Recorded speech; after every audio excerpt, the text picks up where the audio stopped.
Trout were introduced into New Zealand in about the 1860s by settlers, newly arrived settlers who wanted sports fishing, recreational fishing opportunities and hunting opportunities which they'd had in Europe but which weren't available in New Zealand. And so the government set up what they called acclimatisation societies to actually encourage introductions of fish and game species for that purpose.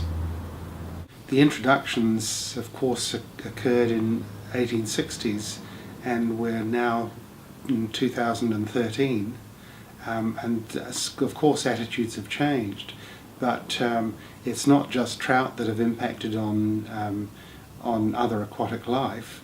There have been vast areas of wetland drained, vast major river modification has occurred, channelization, rivers flooded under dams, and all these are contributing to impacts on indigenous fauna. There's a reality about the current situation. Trout are well established in New Zealand rivers. They're not established throughout all waterways, but they're well established in New Zealand rivers.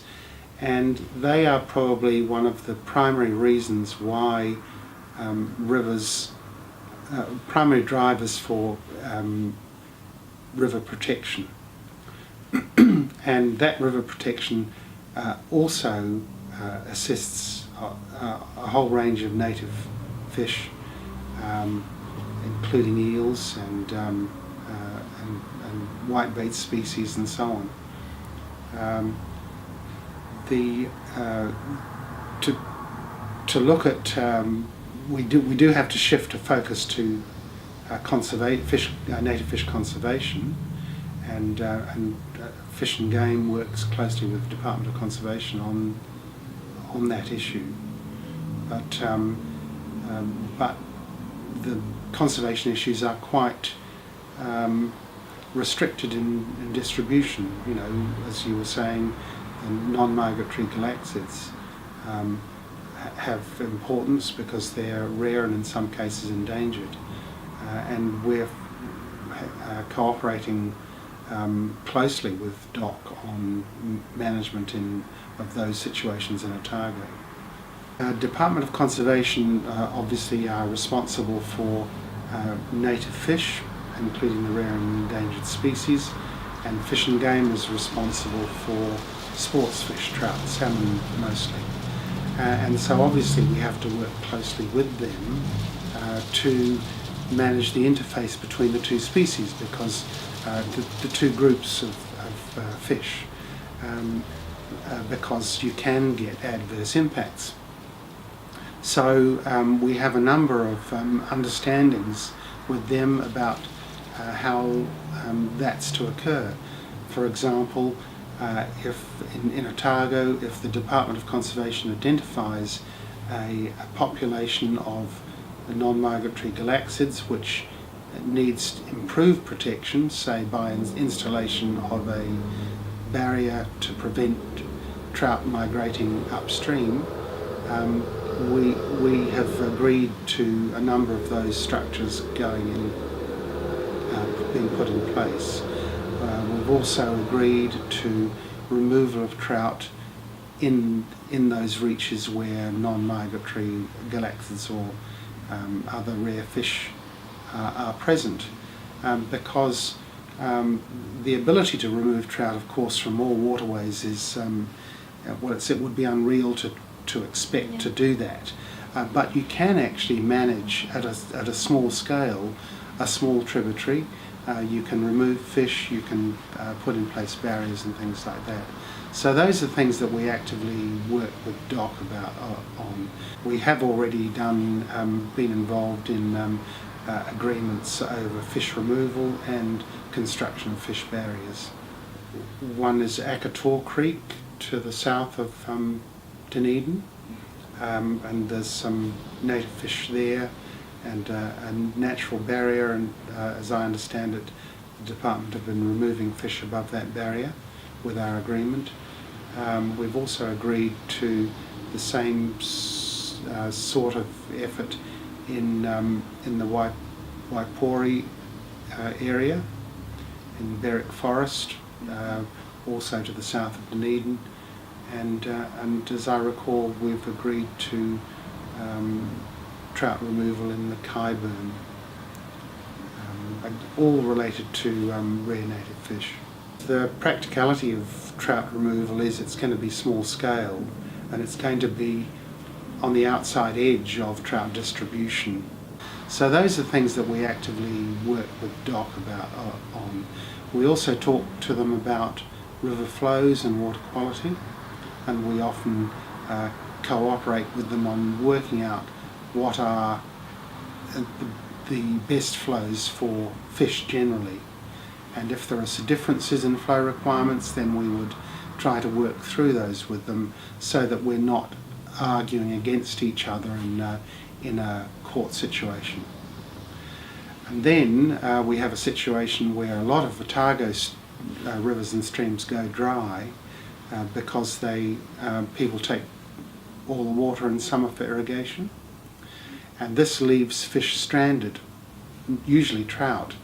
Now, well-meaning members of the public will rescue these fish and put them somewhere else, and we're currently working through with DOC to identify areas where everyone agrees trout can be re-released if they're rescued, so that you don't get some well-meaning person rescuing stranded trout and putting them in the wrong place, say a non-migratory galaxiid habitat, for example. Trout and salmon stocks are highly valued by large within the community, so they're a value of rivers. I think the important thing to do now is to manage the interface between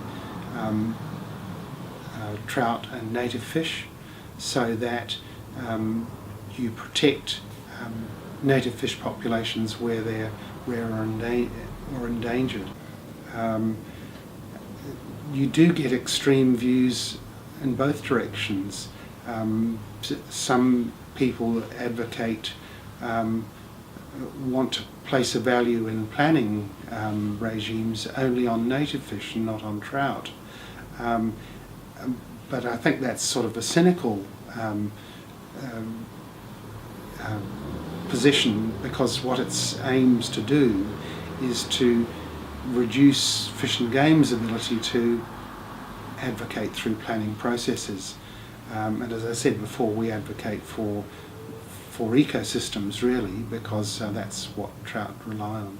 So I think that some of those extreme comments on both sides, both people who say, well, why should we worry about native fish, or why should we worry about trout, are misguided, because really you want to protect the habitats first.